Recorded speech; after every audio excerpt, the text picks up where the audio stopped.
კორონავირუსი, გლობალური ეკონომიკა და საქართველო. ერთის მხრივ ვირუსთან ბრძოლისთვის საჭირო და აუცილებელი პროცედურები და მეორეს მხრივ მავლე ზეგავლენა ბიზნესსა და ეკონომიკაზე. როგორი იქნება ფუნდამენტური მაკროეკონომიკური ფაქტორები, რას უნდა ველოდოთ და რა ზეგავლენას მოახდენს ვირუსი ინფლაციაზე, გაცვლით კურსზე თუ პირდაპირ უცხოურ ინვესტიციებზე. ამ თემაზე ვსაუბრობთ გადაცემის მეორე ნაწილში. ჩემი თანაწამყვანი კომპანია გურიელის გენერალური დირექტორი მიხეილ ჭკვასელია. მოგესალმები. ჩვენს კითხვებს კი TBC ბანკის მთავარი ეკონომისტი ოთარ ნადარაია და გალტენ თაგარტის კვლევითი დეპარტამენტის უფროსი ევა ბოჭორიშვილი უპასუხებენ. გამარჯობა და მადლობა ბიზნეს პარტნიორთან თანამშრომლობისთვის. დიდი მადლობა რომ მოგზავნდი, დიდი მადლობა რომ გუშინ იყავით ჩვენთან ერთად. ძალიან მნიშვნელოვანია რომ TBC და გალთი, TBC Research და გალთი ამ შემთხვევაში ერთად არიან და ჩვენ ერთად ვიხილავთ ერთ-ერთ ყველაზე მწვავე საკითხს. სიმართლე გითხრათ, პირველად არის ჩემს, ასე ვთქვათ, პრაქტიკაში, როდესაც ეკონომიკაზე უნდა ვილაპარაკოთ და ძალიან დიდი ზეგავლენა ეკონომიკაზე გააჩნია იმ დარგს, რომელიცაც არ აქვს კავშირი ეკონომიკასთან და ისეთ მოვლენაზე ვსაუბრობთ, რომელიც გუშინაც აღინიშნა ერთ-ერთმა ეკონომისტმა კორონო ეკონომიკაც კი დაარქვა, ვინაიდან ძალიან რთულია დღეს ასე ვთქვათ, მზა რეცეპტის პოვნა იმაზე თუ ამ შექმნილი სიტუაციიდან როგორ უნდა გამოვიდეს გლობალური ეკონომიკა, რომელსაც ბუნებრივია თავის ზეგავლენა აქვს საქართველოს ეკონომიკაზე.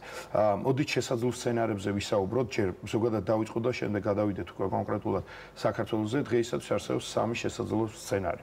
სცენარი პირველი ეს არის შედარებით სწრაფი გამოსვლა მდგომარეობიდან, რაც გულისხმობს იმას, რომ სადღაც ორთვიან პერიოდში უნდა აღდგეს ყველაფერი და ჩვენ ამას ეს ინგლისურად დავარქვათ ვერ, როდესაც შოკი არის ძალიან დიდი, მაგრამ შემდეგ ძალიან სწრაფად ხდება გამოსვლა. მეორე არის შედარებით გაგრძობილი, როდესაც გამოდის ასე ვთქვათ მდგომარეობა სადღაც მესამე კვარტალში, use ფორმა, თუ შეიძლება ასე ვთქვათ და ინგლისური ელი, რომელსაც მოდი ნუ განვიხილავთ, როდესაც გლობალურ რეცესიაზე იქნება საუბარი. შეგვიძლია თუ არა დღეს გავაკეთოთ გარკვეული პროგნოზი, რომელი ვერსია შეიძლება იყოს უფრო აქტუალური დღევანდელი გადასახედიდან. რამდენად არის ეს შესაძლებელი დღეს? მადლობა შეკითხვისთვის. ანუ ზოგადად რო შევხედოთ ამ ორ ვერსიას, ჩემი აზრით, აქტიურად უნდა უყუროთ. ანუ ერთი პირველი ეს მოხდეს ესეთი ვერტიკალური რასაც ქვია, ხა ჩინეთში რაც ხდება, ანუ რა ინფორმაციაც მოხდეს ჩინეთში მოხდა ვირუსის შეჩერება მქონეს და ინფორმაცია რაც გვაქვს რომ ბოლო პერიოდის არის რომ ეკონომიკა გამოსაცვლება დაიწყო და შეკვეთების მიღება დაიწყო და ეს პროცესი გრძელდება. ანუ ეს თუ განვიხილეთ ჩვენ შემთხვევაშიც, ანუ საქართველოს შემთხვევაში, ანუ გვექნება რა თქმა უნდა რთული მარტი-აპრილის პერიოდი და შემდეგ ჩვენ უნდა ველოდოთ ტურიზმის გამოსაცვლებას და შესაბამისად ეკონომიკა გადავა რეჟიმში დაჩქარდებას. ბატონო თარ, მადლობა ბატონო თარ, იუს შემთხვევაში როგორ აგვაქვს? დიახ, აი ვეთანხმები შეფასებას, რომ პრაქტიკულად უკვე ჩინეთში სასახარო უმჯობესდება მდგომარეობა. ჯერ კიდევ სამწუხაროდ მეორე მხრივ უარესი არ არის დამდგარი სავარაუდოდ სხვა ქვეყნებში, ანუ ჩინეთის გარდა, რაც იმას ნიშნავს, რომ თქვათ გართულება ამ თვეებში იქნება, მაგრამ დაახლოებით თქვენ რა ბრძანეთ, ანუ შუალედური სცენარი უნდა ავიღოთ, იმიტომ რომ გლობალურად თუ ავიღებთ ჩინეთის იმ ტემპს, რომელსაც ჩინეთმა მოახერხა ამ პრობლემასთან, არ ვიტყოდ ჯერ გამკლავება, მაგრამ ყოველ შემთხვევაში გაუმჯობესების ტრენდის დადება, აი ამ მარტი-აპრილი-მაისში ვფიქრობთ, რომ სხვა ქვეყნებშიც დაახლოებით იგივე მოხდება, რა თქმა უნდა, არის კითხვები ეფექტიანობაზე, რამდენად ეფექტიანი იქნება სხვა მთავრობები, თუმცა ის გავთვალისწინეთ, რომ ჩინეთი კერა იყო და იქ პრობლემა ბევრად უფრო მასშტაბური იყო.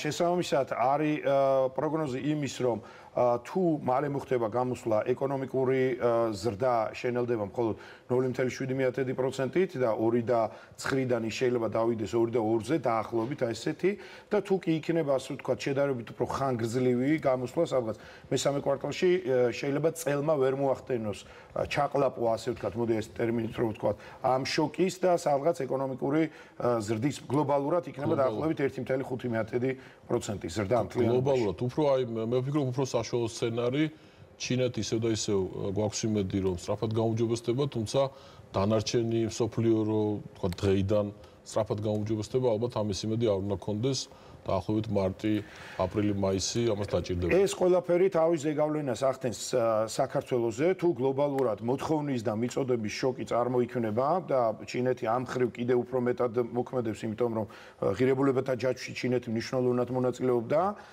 შესაბამისად, მოთხოვნის და მიწოდების შოკს საქართველოს განიცდის თავის თავზე და ჩვენ ძალიან კარგად დავიწყეთ წელი. იანვარი იყო ძალიან ოპტიმისტური, თებერვალში თქვენ ჩვენთან იყავით სტუმრად ბატონთან და კარგი პროგნოზიც გავაკეთეთ მიმდინარე წლის. ქონდა გეგმა სადღაც 4.8-ს ამბობდა სავალუტო ფონდი პროგნოზს ეკონომიკური ზრდის, ჩვენ ვამბობდით რომ 5.1% უნდა იყოს. დღეს ეკონომიკური ზრდის თვალსაზრისით რა პროგნოზის გაკეთება შეგვიძლია? ისევ და ისევ თუ ავირჩევთ ასე ვთქვათ მეორე შედარებით უფრო ხანგრძლივ ასე ვთქვათ გამოსვლას, სცენარს მდგომარეობის გაუმჯობესების. დაახლოებით რამდენს შეგვიძლია გქონდეს საუბარი? დიახ, ჩვენი პროგნოზით, ანუ TBC კაპიტალის მოდელით თავიდან ქონდა 5%, თუმცა არჩევნებთან დაკავშირებული გაურკვევლობის გამო დაახლოებით 4.5 ქონდა საბაზო სცენარი. ამ მხრივ შეიძლება ითქვას, რომ რისკი გარკვეულწილად არის შემცირებული, იმიტომ რომ მოხდა იცით გარკვეული შეთანხმება და ეს მნიშვნელოვანია, თუმცა რა თქმა უნდა სამწუხაროდ დაემატა კორონავირუსის თემა, რომელიც ბევრად უფრო მნიშვნელოვანი პრობლემაა.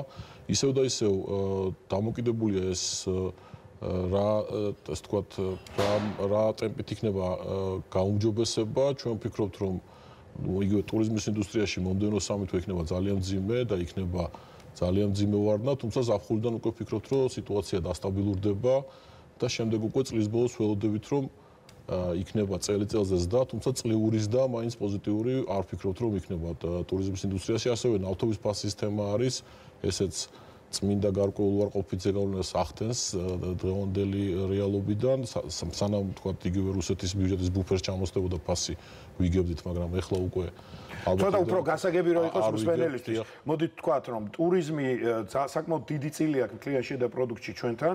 გამომდინარე, ასე ვთქვათ, ამ შოკიდან, რაზედაც იყო დღეს საუბარი, კიდევ სიუჟეტი ქონდა, ტურიზმიდან შემოსავლები ჩვენ გვექნება შედარებით ნაკლები და უნდა წლის პროგნოზი უნდა იყოს მინუსით დაგეგმილი.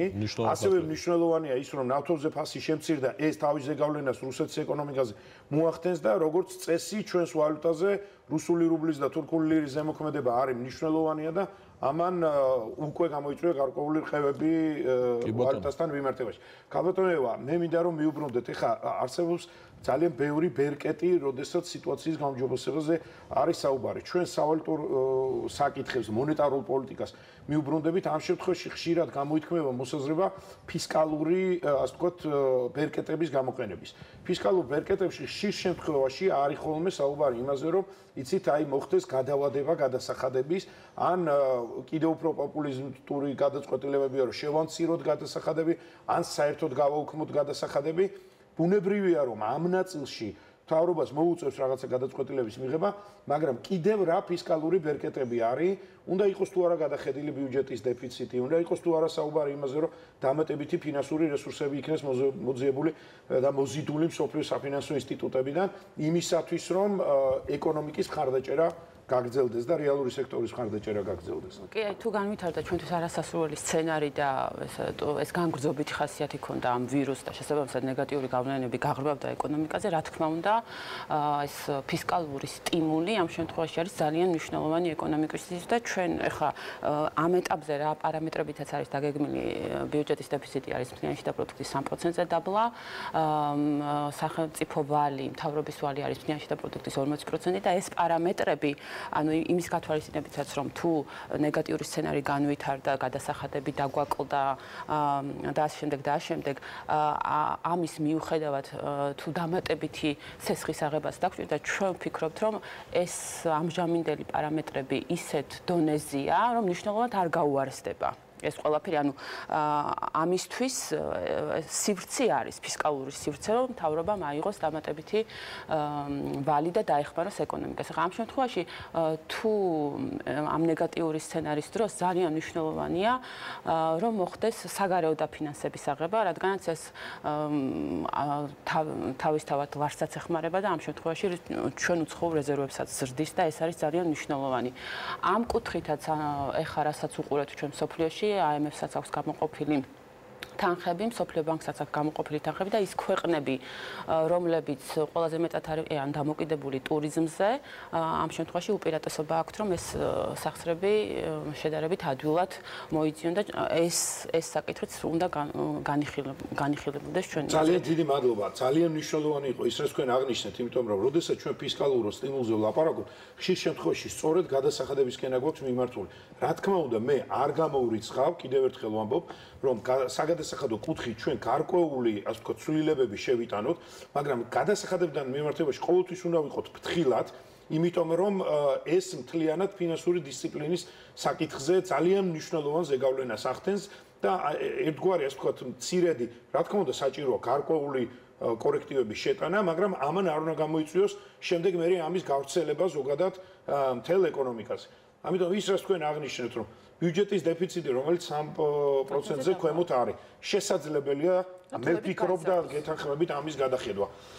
დღეს სახელმწიფო ვალი არის ძალიან მართვად პარამეტრებში, იმ პარამეტრებში, რომელიც სავალუტო ფონდის და მსოფლიო ბანკის მიერ არის დაწესებული და ზოგადად არის დაწესებული. სწორად აღნიშნეთ 45 მილიარდი არის საერთაშორისო სავალუტო ფონდის მიერ გამოყოფილი, 12 მილიარდი არის მსოფლიო ბანკის მიერ გამოყოფილი, ასევე არის აზიის განვითარების ბანკის მიერ გამოყოფილი ძალიან ბევრი მთავრობები გამოყოფენ ძალიან ბევრ რესურსებს იმისათვის რომ ეკონომიკის დახმარება მოხდეს. მე ვფიქრობ რომ ფისკალური ეფექტი სწორედ ამ კუთხითაც უნდა იყოს მიმართული. ძალიან მნიშვნელოვანი არის რომ ჩვენს ტელემაყურებლებს გქონდეს ინფორმაცია ლარის კურსთან დაკავშირებით, ასე ვთქვათ მონეტარული პოლიტიკის განხორციელება, როდესაც დაიწყო ეს თქვათ ზეგავლენა დიდი კორონავირუსის ეკონომიკაზე და გლობალურ ეკონომიკაზე, ჩვენ მაშინ გვქონდა ამ თემაზე კონტაქტი და ურთიერთობა, ჩვენ ხშირად გვაქვს ხოლმე საუბრები, არა მარტო სატელევიზიო ეთერში და ვივარაუდეთ რომ დაწოლა ლარზე იქნებოდა მნიშვნელოვანი. თქვენ აღნიშნეთ კიდევაც რომ არის გარკვეული პარამეტრი, ეხლა არ გვინდა მოდით რაღაც ზედაზღვარზე საუბარი, გაჟღერდა კიდევაც სიუჟეტში.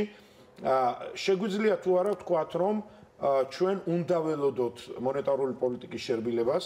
მე პირადად ასეთი განცდა არ მაქვს და იქნებოდა თუ არა ეს სწორი და არის თუ არა გარკვეული ნაკრები იმ ბერკეტების, რომელიც იქნება გამოყენებული ლარის კურსის პროგნოზირების და მართვის თვალსაზრისით. და ეროვნული ბანკის პრეზიდენტი დღეს გააკეთა განცხადება ამასთან დაკავშირებით, რომ ინფლაციაზე გავლენას არ მოახდენს გაუფასურება.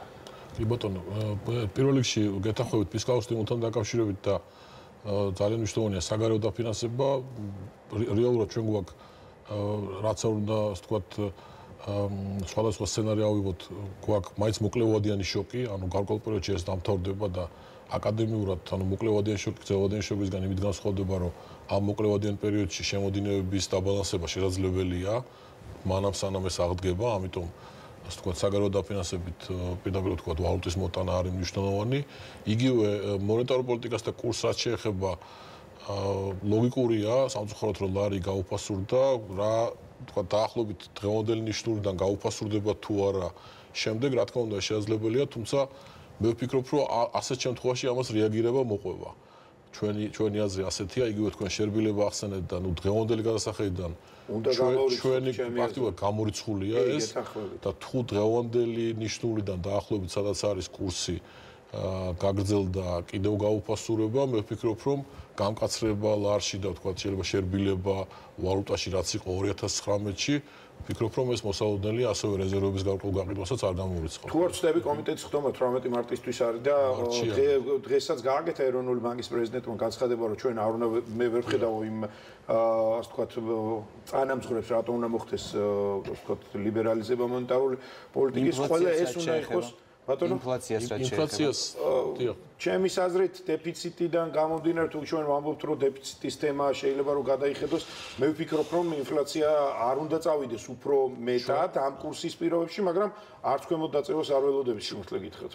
ჩვენი შეფასებით TBC კაპიტალის მოდელით იგივე ნავთობის ფასები, თქვა ბრენტი დაახლოებით $40 თუ იქნება, დაახლოებით იგივე რაც დღეს არის და გასვლითი კურსი დაახლოებით დღევანდელ დონეზე, ანუ ინფლაცია 2020 წელს დაახლოებით 2-3% იქნება, რაც იმას ნიშნავს, რომ ჩვენი შეფასებით დღევანდელზე უფრო მეტი გაუფასურება გამოიწვევს ჩვენი აზრით ინფლაციურ ზეწოლას.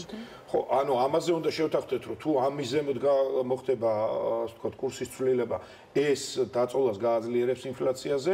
თუმცა მე მაინც ვფიქრობ, რომ მიწოდების შოკის პირობებში მიუხედავად იმისა, რომ მოთხოვნა იქნება შემცირებული, ჩვენ ინფლაციის დიდი ოდენობით შემცირებას არ უნდა ველოდოთ და ყოველ შემთხვევაში მოცემულ ეტაპზე თუნდაც ინფლაცია იყოს შენარჩუნებული 5-6%-ის პარამეტრებში, მე ვფიქრობ, რომ ეს არ უნდა იყოს. დღეს, ასე ვთქვათ, ჩვენი მიზანი დღეს უფრო ბევრად უფრო სხვა გამოწვევებისზე პასუხი იქნება ძალიან მნიშვნელოვანი. არ არის მარტივი სიტუაცია, კიდე ერთხელ ვიძახი, არ არის ეკონომისტებზე ყველაფერი დამოკიდებული. ეხა, ასე ვთქვათ, საკითხი და კითხვის ნიშანი და პრობლემა ჯანმრთელობის დაცვის სფეროში უფრო მეტად დევს, ვიდრე თვითონ ეკონომიკურ სფეროში. თუმცა მე მაინც მინდა და ყოველთვის ესე ვაკეთებ ხოლმე, როდესაც პრობლემის წინაშე ვდგივართ, მათ შორის კერძო ბიზნესშიაც კი. ყოველთვის უნდა ვხედავდეთ, ასე ვთქვათ, პერსპექტივას, საით მივდივართ, როგორ შეიძლება რომ აქედან გამოსავალი მოიძებნოს. ყველა შემთხვევაში იქნება შემოbrunების წერტილი, როდესაც ზრდა გაგრძელდება.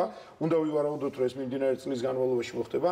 მოხდება თუ არა ისეთი სტრუქტურული ცვლილებები და შეიძლება თუ არა საქართველოს მიპოვოს თავისი ახალი ადგილი, თუნდაც ღირებულებათა ჯაჭვის იმ ციკლში, რომელსაც სოფლიო ეკონომიკა ქვია და შეგვიძლია თუ არა რომ ჩავერთოთ ამ მიმართულებით. ეხლა ზოგადად რო შევხედოთ ამ კუთხით ჩვენ პროგრესი გვაქვს ბოლო წლებში ძალიან მნიშვნელოვანი, იგივე თავისუფალი ვაჭრობის ხელშეკრულების რიცხვით რამდენ მომხმარებელს შეგვიძლია ჩვენ მივწვდეთ საბაჟო გადასახადების გარეშე ხარაც დავუწყოთ. 2.5 მილიარდიანი ბაზარი გვაქვს ღია. იგივე რო შევხედოთ ანუ სამუშაო ძალის ხელფას, იგივე რო შევხედოთ ელექტროენერგიის ფას, ბიუროკრატიის დონეს, კორუფციის დონეს, ანუ რეგიონში ხა ამ კუთხით ცალსახად გამოვიჩვევით doing business-ში ისევ ტოპად-ში ვართ, მაგრამ ეს ყველაფერი კარგად არ გვაქვს ამ ეტაპზე გამოყენებული. რა თქმა უნდა, არის ამ კუთხითაც პროგრესი ის, რომ აი რეექსპორტის კატეგორიები, მაგალითად 2013 წლიდან ახალი კატეგორიები გაჩნდა, ესეც მანქანებთან ერთად, ანუ წამლების რეექსპორტი, სპილენძის რეექსპორტი და შემდეგ ესეც იმას მიუთითებს, რომ ეს ეკონომიკური კავშირები ძლიერდება და საქართველოს ნელ-ნელა განიხილება როგორც პატარა რეგიონალური ჰაბი.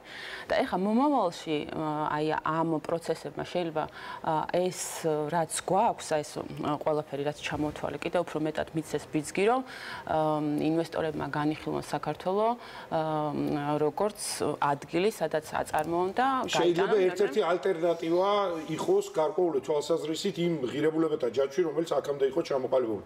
მე ვხედავ კიდევ ერთ რესურსს, ძალიან ცოტა დრო გრჩება, მაგრამ მე ვფიქრობ და ეს იქნება ასე ვთქვათ ჩემი სურვილიც და მთავრობა ალბათ ამას განიხილავს და ამ მიმართულებით იქნება მსჯელობა. ყველა ის საკითხი, რომელიც არ უკავშირდება ფისკალურ, არ უკავშირდება მონეტარულ საკითხებს, მაგრამ არის აღებული, ასე ვთქვათ, რაღაცა ვალდებულებები რეგულაციების განხორციელების მიმართულებით, რომელიც არის რაღაცა ნებართვების გაცემაზე დამოკიდებული და ასე შემდეგ, მაქსიმალურად უნდა მოხდეს ამის გადახედვა, ამის ლიბერალიზება, ამის გათავისუფლება და ყოველგვარი ახალი დამატებითი რეგულაციების შემოღებისაგან განთავისუფლება, იმიტომ რომ კიდევ უფრო მეტად მიმზიდველი გახდეს თუნდაც ადგილობრივი ინვესტორებისათვის ადგილზე ადგილობრივი მოთხოვნის მაქსიმალური დაკმაყოფილება. მე ამაში ერთი შეხედვით ეს ასე ვთქვათ არის ცოტა რთული ეკონომიკური შეფასების თვალსაზრისით პარამეტრები ციფრობრივი არის ძალიან რთული გადასაწყვეტი, მაგრამ მერწმუნეთ რომ ამაში არის ძალიან ბევრი რეზერვი სამშენებლო მიმართულებით, იგივე სამშენებლო მიმართულებით, იგივე თუნდაც აი ახალი საწარმოების გახსნის კუთხით, როდესაც სამუშაო ძალის გამოყენებაზეა საუბარი და გასულ წელს ჩვენ ვიცით, რომ შრომის კოდექსის შემოტანა იყო, რომელიც აჭარბებდა და ხშირ შემთხვევაში ისეთ მოთხოვნებს, რომელიც ევროკავშირის მოთხოვნები იყო განპირობებული. მე ვფიქრობ, რომ ფისკალური საკითხები, მონეტარული საკითხები და ეკონომიკის რეგულირების საკითხები ჯამში ჩვენ მოგცემს იმის საშუალებას, რომ ამ გამოწვევას და ამ გლობალურ კრიზისს წარმატებით უპასუხოს. დიდი მადლობა. ბატონო, მე თუ შეიძლება ძალიან მოკლედ ვიტყვი, რომ როგორც ევამაღლიშნა, ანუ პროგნოზები ბევრ ფაქტორზეა დამოკიდებული, როგორც აი რუსეთის სანქციების დროს იყო TBC კაპიტალი ყოველკვირეულად ვცდილობდით, რომ გაგვეახლებინა ინფორმაცია ვიზიტორების შესახებ, ტურიზმის შესახებ, ასევე დღეს ძალიან ბევრი წინსწრები ინდიკატორია, რომელზეც მუშაობთ, ერთობლივადაც ვიხილავთ და ვფიქრობთ, რომ აი ეს უფრო ფართო მოცვით, აი ეს ინდიკატორების სისტემის გამოქვეყნება აღვადგინოთ, აი ამ სიტუაციაში, რათა ზოგადად ქვეყანას ბიზნესებს კონდეს უფრო საშუალება რომ დავაკვირდეთ რა არის განახლებული მდგომარეობა და განახლებული პროგნოზები. დიდი მადლობა საინტერესო საუბრისთვის. ჩვენ შევიკრიბებით ერთ თვეში ზუსტად იგივე საკითხთან დაკავშირებით ბიზნეს კლუბში. დიდი მადლობა. ასეთი იყო ბიზნეს პარტნიორი. დღეს ჩვენ ერთმანეთს შევხვდებით ხვალ 18 საათსა და 30 წუთზე. მანამდე კი ახალ დღეში დილის ბიზნეს პარტნიორით ჩემი კოლეგა სოფო მაკაცარია შემოგიერთდებათ. გმადლობთ ყურადღებისთვის. ნახვამდის.